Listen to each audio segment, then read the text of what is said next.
Hello नमस्कार दोस्तों, कैसे हैं आप सभी लोग। उम्मीद है आप सभी लोग बहुत ही अच्छे होंगे। तो दोस्तों, स्वागत है आपका अपने YouTube channel Krishna the electrician में, जिसमें हम पढ़ रहे हैं इलेक्ट्रिशियन थ्योरी के बारे में। तो दोस्तों, आज से हमारा स्टार्ट हो रहा है इलेक्ट्रिशियन थ्योरी में जो है कि बहुत ही इंटरेस्टिंग चैप्टर है, जो कि बहुत ज़्यादा इम्पोर्टेंट भी है। सेकेंड ईयर की जो थ्योरी है इलेक्ट्रिशियन की, उसका आज हम स्टार्ट कर रहे हैं।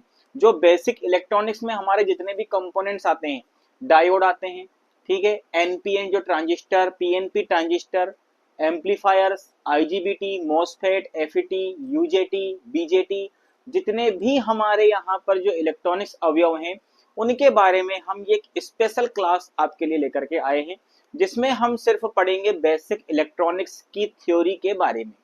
जिसमें हमारे जितने भी मैंने आपको नाम बताए हैं, रेक्टिफायर वगैरह जितने भी हैं, उन सभी को हम इसमें कवर करने वाले हैं।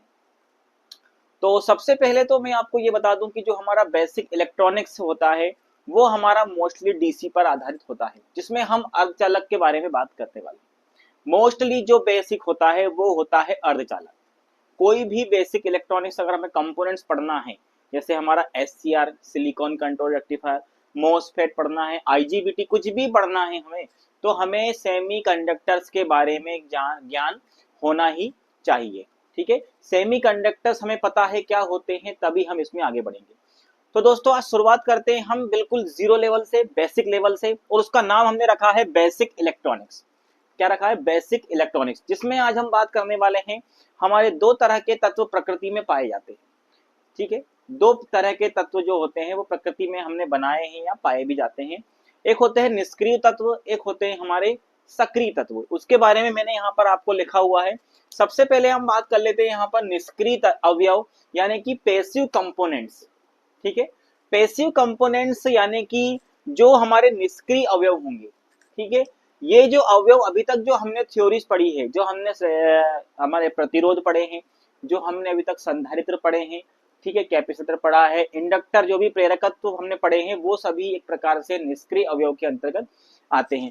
इसकी परिभाषा अगर आपको लिखना चाहें तो आप इस प्रकार से लिख सकते हैं निष्क्रिय अवयव की, जिनको हम पैसिव कंपोनेंट्स इंग्लिश में बोलते हैं, ओम तथा किरचॉफ के नियम का पालन करते हैं। ये किसका पालन करते हैं? ओम तथा किरचॉफ का नियम। देखिए, हमें पता है कि ओम का नियम क्या है और किरचॉफ का नियम क्या है।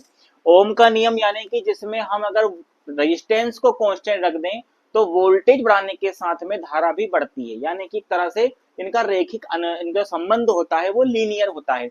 यानी कि ओम और किरचॉफ के नियम का पालन ये करते हैं। कौन? निष्क्रिय अवयव, यानी कि पैसिव कंपोनेंट्स। इसका अगर दूसरा पॉइंट हम यहाँ पर देखें, ये अवयव ऊर्जा को स्टोर रखते हैं, ठीक है, लेकिन ऊर्जा उत्पन्न नहीं कर सकते और ना ही वृद्धि कर सकते। देखिए, इसका सीधा सीधा कहने का मतलब ये होता है, ये अवयव ऊर्जा को स्टोर रखते हैं। इसका मतलब ये होता है, जैसे मान के चलिए हमारा एक कैपेसिटर है, ठीक है, कैपेसिटर को आपने एक बार सप्लाई दी, इसके बाद में वो आवेश के रूप में अपने अंदर क्या करता है? ऊर्जा को स्टोर करके रखता है। इसी प्रकार जो हमारा इंडक्टर होता है, यानी कि जो प्रेरक जो कुंडली होती है, वो चुंबकीय क्षेत्र के रूप में क्या होता है? ऊर्जा को इस प्रकार से अपने अंदर क्या करती है? एब्जॉर्ब करके रखती है। इसी प्रकार जो हमारा रेजिस्टेंस होता है, वो भी क्या करता है? हीट के रूप में हमारा क्या करता है? विद्युत ऊर्जा को स्टोर करके रखता है। ठीक है, तो इस प्रकार से हम यहाँ समझ सकते हैं कि ये अवयव ऊर्जा को स्टोर रखते हैं, लेकिन ऊर्जा उत्पन्न नहीं कर सकते। देखिए, आपने जो ऊर्जा इनको दी है ना, वो उसमें कमी ही कर सकते हैं, लेकिन उसको बढ़ा भी नहीं सकते। ठीक है, यानी कि हम यदि मान लो किसी रेजिस्टेंस के अंदर 10 एम्पियर की विद्युत धारा देते हैं, तो हमें वहां पर आउटपुट में अगर हम देखेंगे तो वो ऊर्जा को स्टोर कर लिया कुछ तो उसने, और हमें जो मिलेगी वो 10 एम्पियर से कम ही मिलेगी, यानी जो इनपुट दिया है आउटपुट कम ही मिलेगा। ठीक है, इस प्रकार से ऊर्जा उत्पन्न भी नहीं कर सकते और ना ही वृद्धि कर सकते, ये ऊर्जा को उत्पन्न भी नहीं कर सकते हैं। ठीक है, कौन सा?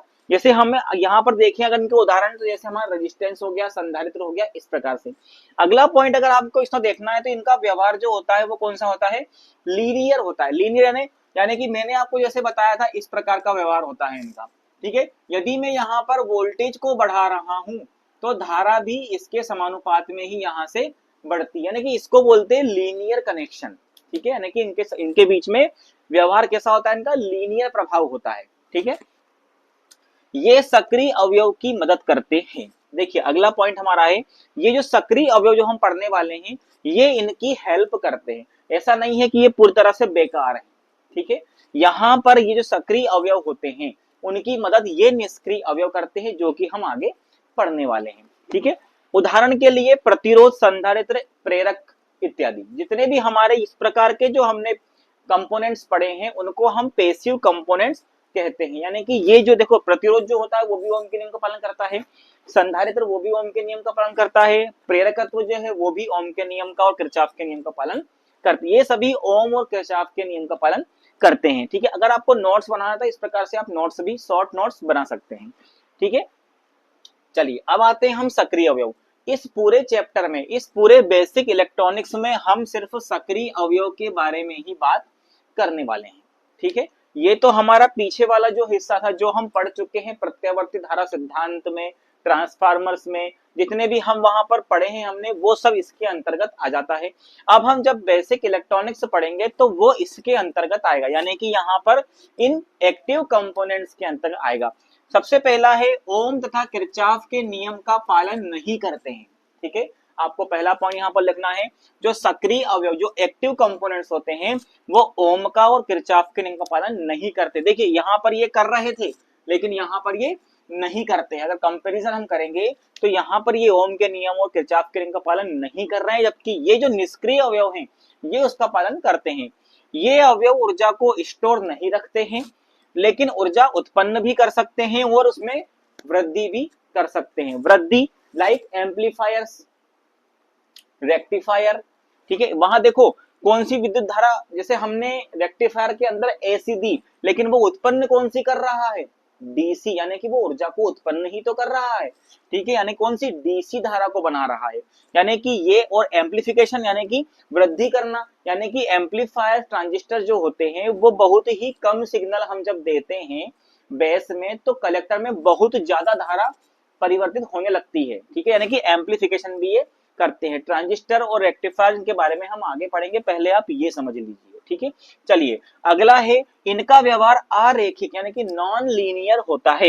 याद रखना यहाँ पर जो निष्क्रिय अवयव है इनका व्यवहार रेखिक होता है, इनका नॉन लीनियर होता है, क्योंकि टेम्परेचर का इसके ऊपर बहुत ज्यादा इफेक्ट पड़ता है। यहाँ पर टेम्परेचर कांस्टेंट था इसीलिए वोल्टेज के साथ धारा भी बढ़ रही थी, लेकिन यहाँ पर टेम्परेचर कांस्टेंट नहीं होगा क्योंकि अर्धचालक टेम्परेचर पर ही डिपेंड करता है कि वो कितना ज्यादा सक्रिय होगा।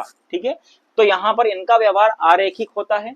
अगला हम अगर इनके उदाहरण देखें, एग्जांपल देखें तो diode, transistor, IC, thyristor, etc, जितने भी हमारे हम पढ़ेंगे thyristor, diode, transistor, integrated circuits, IGBT, MOSFET, FET, BJT, जितने भी कंपोनेंट्स हम इस बेसिक इलेक्ट्रॉनिक्स में पढ़ने वाले हैं वो सभी हमारे एक्टिव कंपोनेंट्स कहलाएंगे। इन बातों को आपको ध्यान रखना है इसमें। ठीक है, इन्हें इलेक्ट्रॉनिक्स का माइंड कहते हैं। देखिए इलेक्ट्रॉनिक्स का ये बहुत बड़ा दिमाग होता है क्योंकि ये इसको पता होता है इस प्रकार के एक्टिव अवयव्स को या एक्टिव कंपोनेंट्स को कि हमें कितनी विद्युत धारा को उत्पन्न करना है, कितनी विद्युत धारा को एम्पलीफाई या वृद्धि करना है। ठीक है, एक उदाहरण के रूप में मजदूर और मैनेजर का, जैसे मान के चलिए कोई बिल्डिंग बन रही है।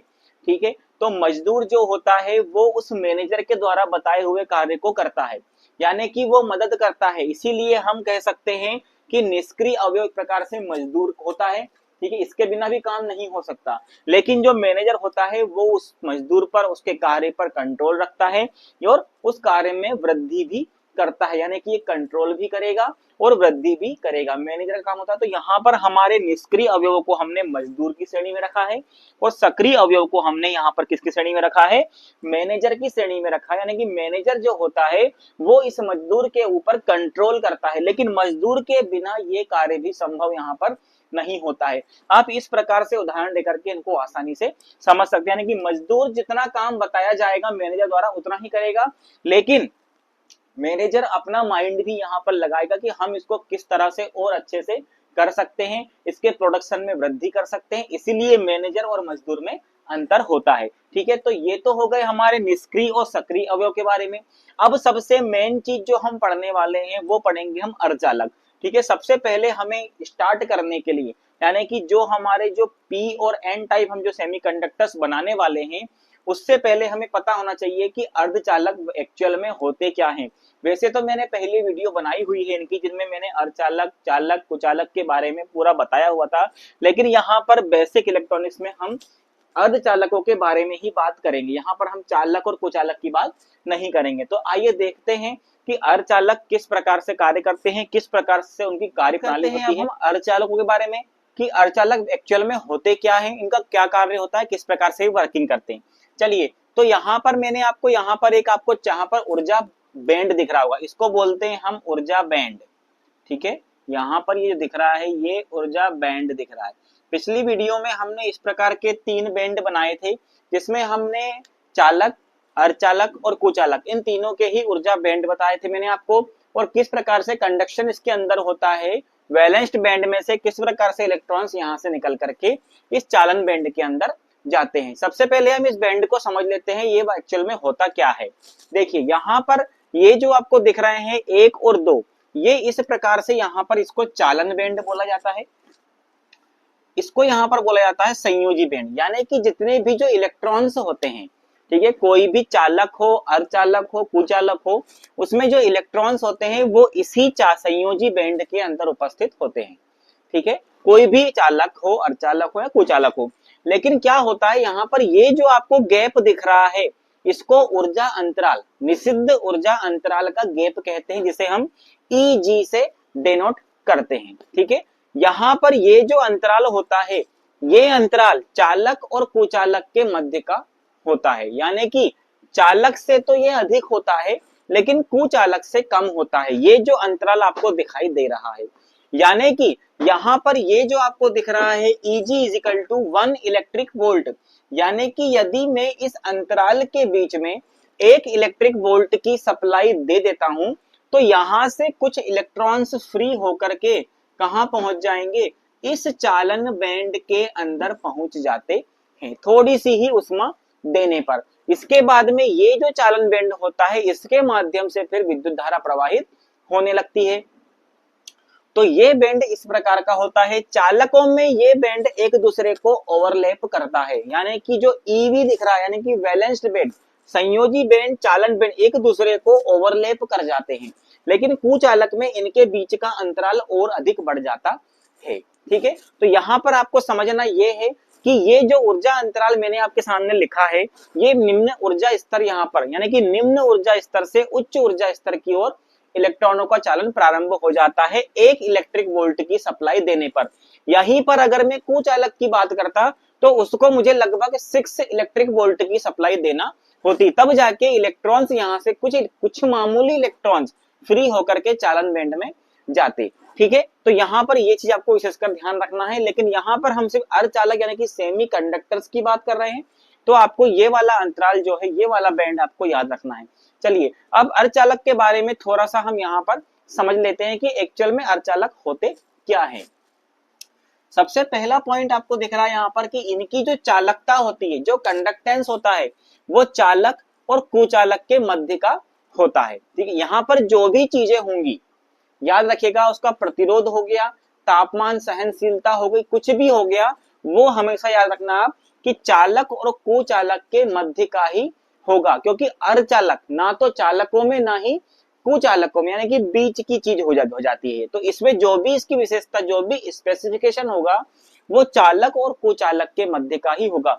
यानी कि सबसे पहले हम चालकता की इसकी बात कर लें, तो चालकता चालक और कुचालक के मध्य की होती है। ठीक है, दूसरा पॉइंट याद रखने का आपको इंपॉर्टेंट है कि इसकी अंतिम कक्षा में 4 इलेक्ट्रॉन्स होते हैं। ठीक है, आपने सुना है, यहाँ पर अधिकतर पढ़ा होगा कि सिलिकॉन और जर्मेनियम, इस प्रकार के ये हमारे प्रमुख अर्धचालक जो होते हैं, इनका प्रयोग हम विशेषतर करते हैं, और अधिकतर तो करते हैं सिर्फ सिलिकॉन का ही। इसका प्रयोग हम इसलिए करते हैं क्योंकि इसके जो सिलिकॉन होता है, इसमें क्या होता है कि अधिकतम तापमान सहनशीलता होती है, यानी कि लगभग 150 डिग्री सेंटीग्रेड पर भी ये बहुत अच्छी तरीके से कार्य कर सकता है। इसीलिए सेमीकंडक्टर्स में हम सिलिकॉन का प्रयोग करते, यही इसका एक प्रमुख गुण होता है। बाकी जितने भी गुण, प्रतिरोधकता भी इसकी अधिक होती है जर्मेनियम से, इलेक्ट्रॉन्स भी इसमें अधिक होते हैं। ठीक है, जर्मेनियम में, सिलिकॉन में कम होते हैं, लेकिन सिर्फ इसका एक गुण, सिर्फ उष्मा यानी कि तापमान सहन क्षमता दक्षता अधिक होने के कारण जर्मेनियम के स्थान पर सिलिकॉन का प्रयोग करते हैं। इसका परमाणु क्रमांक होता है 14, इसका होता है 32। ठीक है, अब इस वाले जो पॉइंट को हम सिद्ध करते हैं कि अंतिम कक्षा में 4 इलेक्ट्रॉन होते हैं। किस प्रकार से हम जानते हैं, ये हो गया हमारा न्यूक्लियस। ठीक है, यहाँ पर ये जो हमारा एक फॉर्मूला होता है इनको भरने का, 2 8 18 32, 2 8 18 और 32, ये इस क्रम में प्रत्येक कक्षा में हम इलेक्ट्रॉन्स को जमा देते हैं। अगर मैं यहाँ पर सिलिकॉन की बात करूं तो सिलिकॉन के परमाणु क्रमांक होता है 14, यानी कि पहली कक्षा में 2 इलेक्ट्रॉन में यहाँ पर रख देता हूं, दूसरी कक्षा में 8 इलेक्ट्रॉन रख देता हूं, 1 2 3 4 5 6 7 8, यानी कि 8 और 2 10 इलेक्ट्रॉन हो चुके। अब तीसरी कक्षा में 4 इलेक्ट्रॉन ही मेरे पास यहाँ पर शेष रह जाते हैं।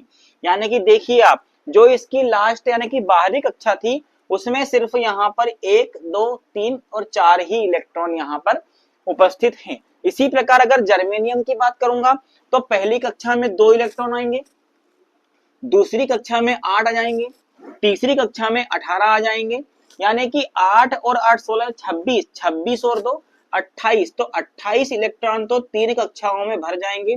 चौथी कक्षा जो होगी उसमें देखिए 4 ही इलेक्ट्रॉन आ पाएंगे, क्योंकि 28 और 4 32। इस प्रकार इसकी भी अंतिम कक्षा में यहाँ पर 4 ही इलेक्ट्रॉन होंगे, यानी कि सेम ही संरचना इसकी लगभग होगी। तो यहाँ पर ये वाला जो पॉइंट है हमारा वो सिद्ध हो जाता है कि सेमीकंडक्टर्स की अंतिम कक्षा में हमेशा 4 इलेक्ट्रॉन्स ही होते हैं। ठीक है, चलिए अगला हम बात कर लेते हैं पॉइंट पर कि शुद्ध अवस्था में उदासीन होते हैं, यानी कि एक प्रकार से जो हमने इससे पहले जो तत्व देखे थे निष्क्रिय, उसके बाद हम यहाँ पर इंट्रिंसिक और एक्सट्रिंसिक भी पढ़ेंगे। यानी कि शुद्ध अवस्था में उदासीन होने का मतलब ये होता है कि जैसे सिलिकॉन है, अगर शुद्ध अवस्था में है तो यहाँ पर याद रखिएगा उसके इलेक्ट्रॉन्स और प्रोटॉन्स की संख्या आपस में बराबर होती है। यानी कि देखिए अगर एक इलेक्ट्रॉन है और एक ही प्रोटॉन पे प्लस चार्ज होता है, जब ये दोनों आपस में मिलते हैं तो एक दूसरे के जो आवेश है इसको निराकृत कर देते हैं और ये जीरो हो जाता है, यानी कि उदासीन, यानी कि प्लस और माइनस आपस में उदासीन हो जाते हैं। तो इस शब्द या इस लाइन का कहने का मतलब यही होता है कि शुद्ध अवस्था में ये उदासीन होते हैं। क्यों होते हैं? क्योंकि शुद्ध अवस्था में इलेक्ट्रॉन्स और प्रोटॉन्स की संख्या इनके अंदर बराबर होती है। ठीक है, थोड़ा सा तापमान बढ़ाने पर ही ये जो इलेक्ट्रॉन्स, यहाँ से मैंने बताया था, थोड़ा सा ही अगर आप तापमान बढ़ाएंगे तो इलेक्ट्रॉन्स इस वैलेंस्ड बैंड में से यानी कि संयोजी बैंड में से निकल करके चालन बैंड की तरफ भागने लगते हैं, यानी कि अब यहाँ पर इलेक्ट्रॉन्स और प्रोटॉन्स की संख्या बराबर नहीं रह जाती है। चलिए अगला हम पॉइंट यहाँ पर देखते हैं कि तापमान बढ़ाने से प्रतिरोध कम होता है। देखिए यहाँ पर ये जो पॉइंट लिखा है ना, तापमान बढ़ाने से प्रतिरोध कम होता है, इसका मतलब ये है कि चालक होते हैं हमारे। ठीक है, चालक पदार्थों में जैसे कि हम बात करें कि उनका टेम्परेचर बढ़ाते हैं तो रेजिस्टेंस भी बढ़ जाता है। वही कुचालक की बात करूं तो आपको ये ध्यान रखना है कि इनका जो रेजिस्टेंस बड़ा कम हो रहा है ना, वो कुचालकों से कम होता है। अर्धचालकों से तो अधिक कम होता है, लेकिन कुचालकों से कम। मैंने कहा था आपको, एक हम यदि चालकता की बात करेंगे, मध्य की बात करेंगे, टेम्परेचर या रेजिस्टेंस की बात करेंगे तो भी हम मध्य की ही बात करेंगे। यानी कि इनका जो इसमें होता है ऋणात्मक ताप गुणांक। ऋणात्मक ताप गुणांक का मतलब ये होता है कि ताप बढ़ाने पर प्रतिरोध का घटना। ठीक है, ये बात आपको नोट डाउन जरूर कर लेना है कि तापमान बढ़ाने पर जब किसी भी तत्व या पदार्थ का रेजिस्टेंस यदि कम हो रहा है तो वहां पर ऋणात्मक ताप गुणांक वो होता है। चलिए यहाँ पर तापमान गुणांक या तापमान बढ़ाने से प्रतिरोध कम होता है, यानी कि अर्धचालकों में यदि मैं टेम्परेचर बढ़ा रहा हूं तो रेजिस्टेंस कम हो रहा है, यानी कि 1 इलेक्ट्रिक वोल्ट की सप्लाई दे रहा हूं तो टेम्परेचर बढ़ रहा है, जिससे तो इलेक्ट्रॉन क्या हो रहा है, इस कंडक्शन या इस संयोजी बैंड से निकलकर इस बैंड में जा रहे हैं, यानी कि रेजिस्टेंस कम हो रहा है, तभी तो इलेक्ट्रॉन्स आसानी से पहुंच पा रहे हैं। तो इस लाइन का मतलब यही होता है कि तापमान बढ़ाने से प्रतिरोध का कम होना, यानी कि ऋणात्मक ताप गुणांक। अगली लाइन बहुत ही मोस्ट इंपोर्टेंट है। ठीक है, परम शून्य ताप पर कुचालक होते हैं। देखिए परम शून्य ताप का मतलब ये होता है कि 0 डिग्री केल्विन हो या तो उस अर्धचालक का टेम्परेचर, या -273 डिग्री सेंटीग्रेड हो। कितना हो? या तो 0 डिग्री केल्विन हो या -273 डिग्री सेंटीग्रेड पर वो एक इंसुलेटर की तरह व्यवहार करता है। जब तक कि उसका टेम्परेचर आप बढ़ाओगे नहीं, वो इंसुलेटर, यानी कि मैंने कहा ना कि उदासीन, यहां पर यही चीज वो दोबारा बोल रहा है कि उदासीन, और यहाँ पर कुचालक, यानी कि वो एक प्रकार से उदासीन ही होता है, उसमें किसी प्रकार का कोई कंडक्शन नहीं होता है। परम शून्य ताप, ये आपको नोट करना है, एग्जाम में पूछ लिया जाता है कि परम शून्य ताप निम्न में से कौन सा है, 0 degree kelvin, 100 degree centigrade, 200 degree centigrade या 500 डिग्री सेंटीग्रेड। तो आपको, या 0 डिग्री सेंटीग्रेड नहीं होता, 0 डिग्री केल्विन होता है, उसको फिर यदि डिग्री सेंटीग्रेड में आप बदलोगे तो -273 डिग्री सेंटीग्रेड आएगा।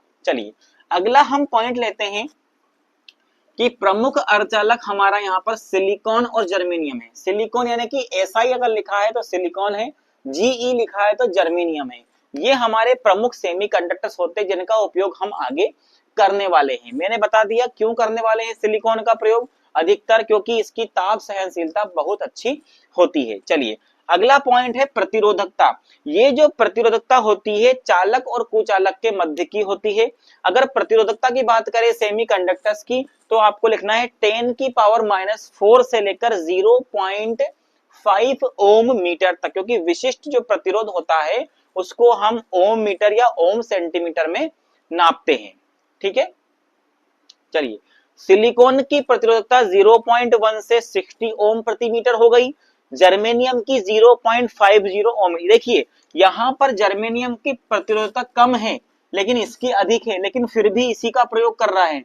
फिर से रिपीट कर रहा हूं, जर्मेनियम की प्रतिरोधकता जो होती है वो सिलिकॉन से अधिक होती है, लेकिन फिर भी सिलिकॉन का प्रयोग किया जाता है उसकी ताप सहनशीलता के ही कारण किया जाता है। ठीक है, ये आपको विशेषकर ध्यान रखना है कि जब जर्मेनियम का परमाणु क्रमांक भी ज्यादा हो और उसका रेजिस्टेंस भी कम हो तो फिर सिलिकॉन का उपयोग क्यों, क्योंकि सिलिकॉन का की रेजिस्टिविटी भी अधिक है, परमाणु क्रमांक भी कम है, यानी कि इलेक्ट्रॉन्स की संख्या भी कम है, फिर भी सिलिकॉन का उपयोग करते हैं सिर्फ और सिर्फ उसकी विशिष्ट चालकता के कारण, यानी कि विशिष्ट उष्मा रोधकता के कारण, यानी कि वो बहुत अच्छी तरीके से अधिक तापमान पर भी कार्य कर सकता है। SCR सिलिकॉन कंट्रोल रेक्टिफायर, इसीलिए सिलिकॉन का प्रयोग किया जाता है। ठीक है, चलिए तो ये हो गए हमारे अर्धचालक। अब इसके बाद हम जो पढ़ने वाले हैं उसमें हम पढ़ेंगे यहाँ पर P type semiconductor, N type semiconductor और इंट्रिंसिक और एक्सट्रिंसिक क्या होते हैं। चलिए तो अब इसके आगे की कहानी हम आपको बात करेंगे। हम जो अभी हमने पढ़े हैं अर्धचालक के बारे में, उसके आगे हम एक कदम आगे अब बढ़ाते हैं, स्टेप बाय स्टेप ही हम पढ़ेंगे, कोई ज्यादा जल्दी हमें भागने की आवश्यकता नहीं है। तो यहाँ पर देखिए हम मुख्य रूप से दो प्रकार के अर्धचालकों को हम यहाँ पर बनाते हैं। देखिए सबसे पहले तो मैं आपको बता दूं कि जो हमारे अर्धचालक होते हैं वास्तव में जैसे दिख रहे होते हैं उस प्रकार के नहीं होते हैं, उनको बहुत अधिक डोपिंग करके बनाया जाता है। डोपिंग यानी अशुद्धि मिलाना। ठीक है, तो आपने नाम सुना होगा इंट्रिंसिक और एक्सट्रिंसिक। इंट्रिंसिक का मतलब ये होता है कि जो हमारे सिलिकॉन जर्मेनियम है वो शुद्ध अवस्था में प्रकृति में पाए जाते हैं, उनको हम बोलते हैं इंट्रिंसिक। जब हम उन अशुद्धि या उस अर्धचालकों में किसी प्रकार की कोई अशुद्धि मिला देते हैं तो वो फिर एक्सट्रिंसिक बन जाते हैं। देखिए यहाँ पर अशुद्धि मिलाने या तापमान को करने से ही यहाँ पर कंडक्शन नहीं होता, बहुत कम कंडक्शन होता है, इसीलिए हम उसके अंदर क्या करते हैं किसी अन्य पदार्थों की अशुद्धियों को मिला देते हैं, जिससे अशुद्धियां मिलाने पर हमें दो प्रकार के अर्धचालक प्राप्त होते हैं, एक होते हैं पी टाइप, एक होते हैं एन टाइप। पी टाइप अर्धचालक और एन टाइप अर्धचालक। तो सबसे पहले हम बात करते हैं कि पी टाइप अर्धचालक। याद रखिएगा कि हमने सिलिकॉन या जर्मेनियम में अशुद्धि मिलाई है जिससे फिर ये वाले अर्धचालक बने हैं, पी टाइप और एन टाइप। तो पहले हम बात करते हैं पी टाइप सेमीकंडक्टर के बारे में। सबसे पहला पॉइंट तो यहां पर आपको दिख रहा है, जब शुद्ध अर्धचालक, ठीक है, सिलिकॉन या जर्मेनियम दोनों में से कोई सा भी हम एक अर्धचालक उठा लेते हैं, उसमें जब हम त्रिसंयोजी तत्व, याद रखिएगा त्रिसंयोजी तत्व का मतलब ये होता है जिनकी अंतिम कक्षा में कितने इलेक्ट्रॉन हो, जिनकी अंतिम कक्षा में 3 इलेक्ट्रॉन्स होते हैं। ठीक है, त्रिसंयोजी, याद रखिएगा, जब पी टाइप के हमें सेमीकंडक्टर बनाना होता है तब हम त्रिसंयोजी तत्व की डोपिंग यानी कि अशुद्धि उस सिलिकॉन या जर्मेनियम में मिला देते हैं। ठीक है, पहला पॉइंट हो गया। त्रिसंयोजी तत्व कौन कौन से हैं, आप कौन कौन से मिला सकते हैं? तो सबसे मोस्ट इंपोर्टेंट आपको ये चारों याद रखना है। Al यानी कि एल्यूमिनियम, In यानी इंडियम, Ga यानी कि गैलियम और B यानी कि बोरान। ठीक है, एल्यूमिनियम, इंडियम, गैलियम और बोरान यानी कि ये वे तत्व हैं जिनकी अंतिम कक्षा में कितने इलेक्ट्रॉन हैं? 3 इलेक्ट्रॉन हैं। हमें वही वाले तत्व यहाँ पर चाहिए, क्योंकि हम जानते हैं कि हमें पी टाइप के जब हमें सेमीकंडक्टर्स को बनाना है तो हमें त्रिसंयोजी तत्व की आवश्यकता होगी। तो त्रिसंयोजी तत्व मैंने आवर्त सारणी में से निकाल लिए हैं जो कि एल्यूमिनियम, इंडियम, गैलियम, बोरान हैं। ठीक है, चलिए अब इसमें हम आगे चलते हैं। तो त्रिसंयोजी तत्व के अंतिम कक्षा में कितने इलेक्ट्रॉन होने चाहिए? 3 इलेक्ट्रॉन्स।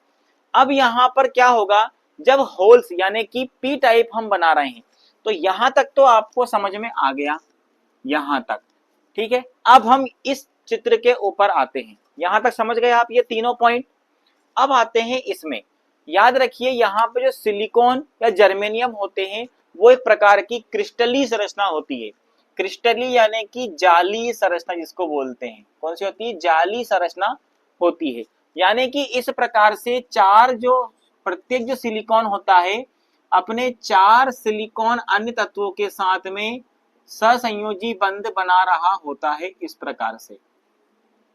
ठीक है, अब इसी जाली संरचना में यहां से मैं एक सिलिकॉन को निकाल करके इसके अंदर इनमें से कोई एक तत्व की डोपिंग यदि कर दूं तो मुझे पी टाइप सेमीकंडक्टर मिल जाएगा। यानी कि यहाँ पर देखिए प्रत्येक सिलिकॉन तत्व 4 सिलिकॉन तत्वों के साथ में यहाँ पर युग्मित है। इसमें से बीच वाला सिलिकॉन तत्व यदि मैं यहाँ से बाहर निकाल दूं और इसकी जगह मान के चलिए मैंने एल्यूमिनियम ही रख दिया या इंडियम रख दिया, गैलियम रख दिया, बोरान रख दिया, तो ये यहाँ पर जो मुझे प्राप्त सेमीकंडक्टर होगा वो पी टाइप होगा। तो यहाँ पर मैंने इंडियम को रख दिया है एक सिलिकॉन को बाहर निकाल करके। तो यहाँ पर मैंने कौन सा लिया है? इंडियम लिया है। इतना तो मुझे पता है कि ये त्रिसंयोजी तत्व है, यानी कि इसकी अंतिम कक्षा में यहाँ पर 1, 2 और 3 इलेक्ट्रॉन होंगे। अब चूंकि जाली संरचना है इसीलिए यहाँ से जो सिलिकॉन मैंने उठा के बाहर ले गया हूं तो ये पहले कुछ इस प्रकार से रहा होगा। तो यहाँ पर यहाँ भी वो जो 4 सिलिकॉन के तत्व इसको चारों तरफ से घेरे हुए हैं उनके हम जानते हैं कि सिलिकॉन की अंतिम कक्षा में कितने इलेक्ट्रॉन होते हैं? 4 इलेक्ट्रॉन इन सब की अंतिम कक्षा में यहाँ पर उपस्थित हैं। ठीक है, ये 4 इलेक्ट्रॉन हैं। अब ये चारों जो परमाणु हैं सिलिकॉन के, इनके बाहर जो इलेक्ट्रॉन्स हैं इनमें से प्रत्येक इलेक्ट्रॉन इस इंडियम के साथ में सहसंयोजी बंध बनाएगा। इसका एक इलेक्ट्रॉन इसके साथ में बंध बना लेगा। इस सिलिकॉन का एक इलेक्ट्रॉन इस इंडियम के एक इलेक्ट्रॉन के साथ संयोजी बंध बना लेगा। यहाँ पर इसका इसके साथ बना लेगा। लेकिन यहाँ पर अब आप देख पा रहे हैं कि यहाँ पर सहसंयोजी बंध नहीं बन पा रहा है। क्यों? क्योंकि इस इलेक्ट्रॉन को संयोजी बंध बनाने के लिए यहाँ पर इलेक्ट्रॉन की आवश्यकता थी, लेकिन यहाँ तो इलेक्ट्रॉन है ही नहीं। यहाँ तो क्या है? यहाँ पर ये जो खाली स्थान है यही यहाँ पर रिक्ति कहलाती है। इन्हीं को हम क्या बोलते हैं? होल्स बोलते हैं। क्या बोलते हैं? होल्स। ठीक है, यानी कि रिक्तियां। अब यहाँ पर ये जो होल्स बन गया है तो ये वाला इलेक्ट्रॉन क्या, क्योंकि ये पॉजिटिव चार्ज है और ये नेगेटिव चार्ज है, तो ये जो पॉजिटिव चार्ज है ये इस नेगेटिव चार्ज को अपनी ओर अट्रैक्ट कर लेगा और ये इलेक्ट्रॉन चल के यहाँ चला जाएगा। मान के चलिए यहाँ से ये इलेक्ट्रॉन हटके यहाँ चला गया तो यहाँ पर होल्स हो जाएगा, यानी कि एक इलेक्ट्रॉन की कमी तो कहीं भी रहेगी। इसी प्रकार आने वाला इलेक्ट्रॉन इसको भरेगा तो पीछे, यानी कि कुल मिलाकर इन होल्स के द्वारा ही क्या हो रहा है? यहाँ पर कंडक्शन हो रहा है, यानी कि रिक्तियां भरती जा रही हैं, पीछे की खाली होती जा रही हैं, आगे की भरती जाएंगी। इस प्रकार से बहुत बड़ी संरचना है यहाँ पर हम बनाएंगे तो हमें बहुत सारे होल्स यहाँ पर निकल के आएंगे।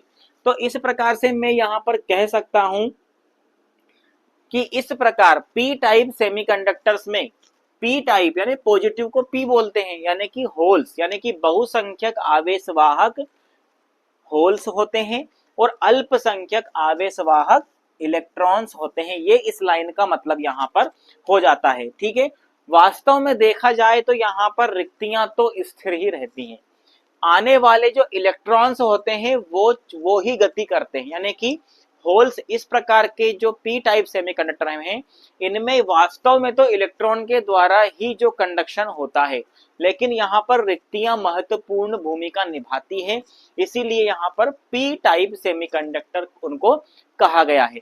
तो यहाँ पर बहुसंख्यक आवेशवाहक यहाँ पर होल्स होंगे और अल्पसंख्यक आवेशवाहक क्या हो जाएगा, इलेक्ट्रॉन्स हो जाते हैं। ठीक है, इस प्रकार से इस संरचना के कारण इस प्रकार का ऊर्जा बैंड यहाँ पर बनकर तैयार हो जाता है। यानी कि इस प्रकार की संरचना को समझने के बाद में हम देख सकते हैं कि यहाँ पर इस होल्स को यानी इलेक्ट्रॉन चाहिए, यानी कि ये जो होल्स होगा ये एक प्रकार से ग्राही होता है, यानी कि एक्सेप्टर होता है। क्या होता है, एक्सेप्टर होता है, यानी कि ग्राही होता है। तो इस प्रकार यदि मैं संयोजी बैंड और चालन बैंड में का ऊर्जा बैंड इस प्रकार से अगर मैं बनाता हूं तो यहाँ पर जो ग्राही ऊर्जा स्तर होता है वो संयोजी बैंड के ठीक ऊपर ही बनता है। देखिए यहाँ पर जो डॉटेड लाइन आपको दिख रही है ना, ये है इसका ग्राही ऊर्जा स्तर। तो ये पॉइंट भी आपको याद रखना है कि संयोजी बैंड के पास ग्राही ऊर्जा स्तर यहाँ पर बनता है। ठीक है, संयोजी बैंड के पास में जभी तो यहाँ से इलेक्ट्रॉन फटाक से क्या होगा, बहुत तीव्रता के साथ में होल्स में प्रवेश कर जाएगा, इसीलिए होल्स क्या होते जाएंगे, बढ़ते जाएंगे। होल्स क्या होते जाएंगे, बढ़ते जाएंगे। इसी प्रकार होल्स आसानी से बनते जाते हैं। ठीक है, बन जाते हैं या बढ़ते जाते हैं, क्योंकि इलेक्ट्रॉन के पास में ही होल्स बने हैं, तो इलेक्ट्रॉन इस होल्स को भर के पीछे और होल्स को बनाता जाएगा।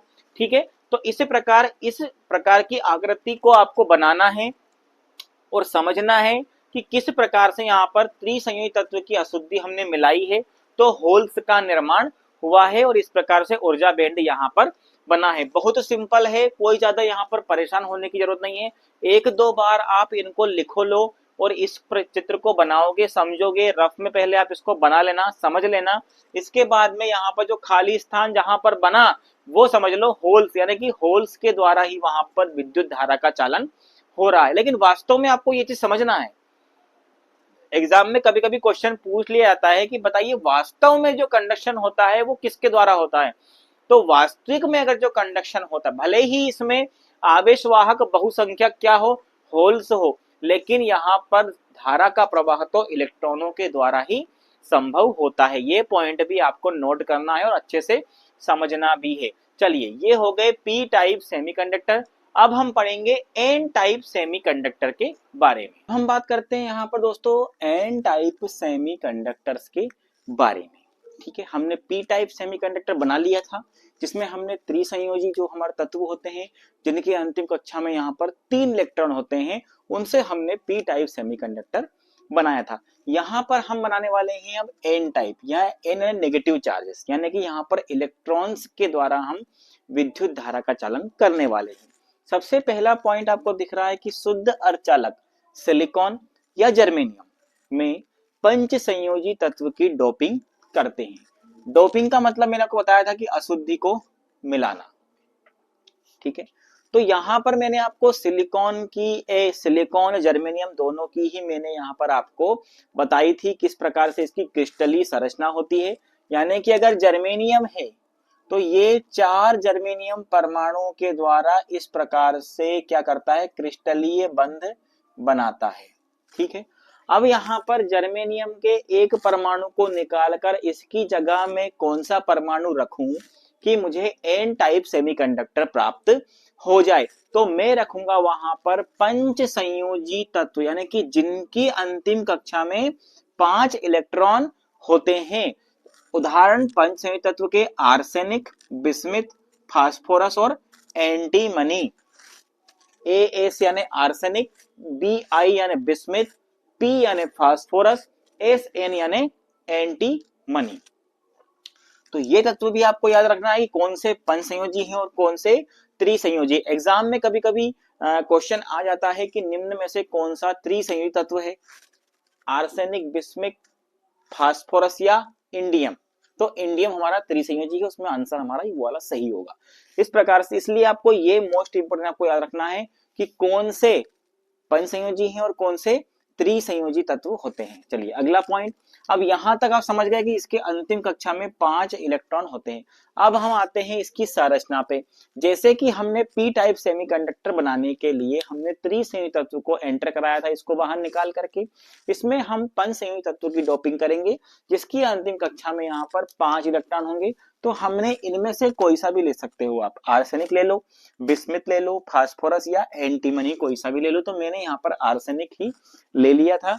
5 इलेक्ट्रॉन मैंने इसकी अंतिम कक्षा में यहाँ पर रख दिए हैं, 5 इलेक्ट्रॉन हमने यहाँ पर रख दिए हैं। अब इसके चारों ओर हमको पता है क्रिस्टलीय संरचना होती है, जो चारों तरफ से इसको क्या करता है, सिलिकॉन जो होता है वो चारों ओर से घेर रहता है। तो यहाँ पर ये सिलिकॉन का परमाणु इसके साथ बंध बना लेगा, ये वाला परमाणु इसके साथ बंध बना लेगा, ये वाला परमाणु इसके साथ और ये इसके साथ। अब यहाँ पर मुझे दिख रहा है कि एक फ्री इलेक्ट्रॉन यहाँ पर बच गया, क्योंकि 5 इलेक्ट्रॉन थे, 5 में से 4 ये इसके साथ नहीं बनाएगा, क्योंकि यहाँ पर दूसरा सिलिकॉन जो होगा वो इसके साथ बनाएगा, इधर दूसरा होगा वो इसके साथ बनाएगा, इधर तीसरा होगा वो इसके साथ बनाएगा।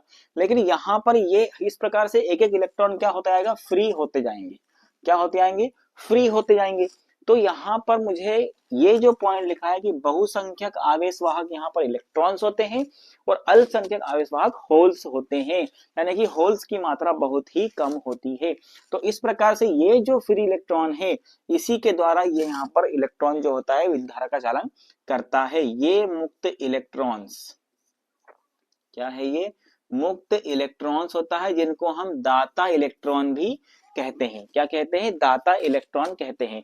तो यहाँ पर जो इलेक्ट्रॉन यानी कि धारा का चालन होगा वो किसके द्वारा होगा, इन फ्री इलेक्ट्रॉन्स के कारण, क्योंकि इसको यहाँ पर किसी प्रकार की कोई जगह इस संरचना के अंदर नहीं मिलेगी, तो ये आगे बढ़ता जाएगा, यानी कि चालन करेगा, थोड़ी सी उष्मा पाकर ही बहुत सारे इलेक्ट्रॉन संयोजी बैंड से निकलकर चालन बैंड की तरफ चले जाएंगे।